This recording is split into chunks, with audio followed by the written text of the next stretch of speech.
Demo about splitting ng transaction. So, sample natin, may expense ako ng restaurant, 1,250 today.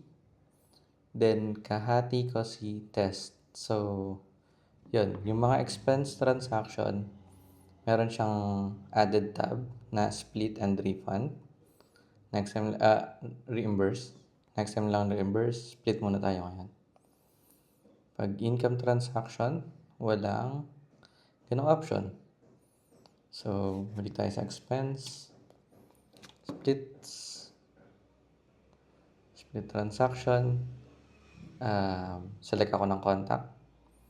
Then, yung ambag niya dito, kanya yung 250. Note, optional. So, save ko lang to. Then, mara-record doon na may utang siya sa akin or may ambag siya doon na 250. So, hindi pa babawas yan kasi hindi pa naman niya binabayaran. So, talagang may expense pa tayo na 1,250 na buo kasi hindi pa siya nagbabayad.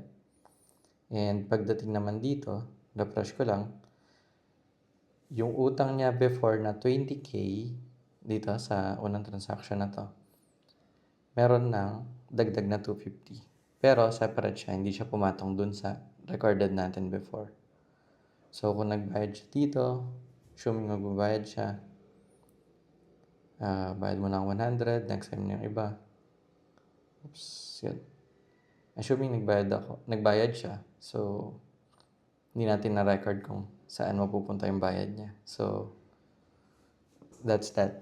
Pero, pwede kayo maglagay kung saan siya mapupunta para bumalik yung fund sa wallet niyo. Yun, kung makikita niyo meron na dito na 100 sa ilalim. So, basically, ang madadagdag na lang sa expense niya dun sa calendar, sa insights, sa budgeting is 150 na lang. Hindi na yung buong 1,250. Kasi, binayaran niya yung 100. So, record ulit tayo ng payment. Bayaran niya na yung full. 50. Then, this time, sabihin natin na dyan na mapupunta kay Maripang.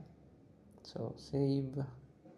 So, bayad na. Wala na siyang utang dun sa pangalawang record natin sa kanya. Balik na siya ng 20K lang yung balance. And dito, kanina parang 85,660 something yan. So, nadagdagan na siya kasi bumalik na sa atin yung 150. Then, yun. This one, imbis na 1,250 siya, naging 1,000 na lang kasi binayaran niya na yung share niya. So, paid na rin siya doon.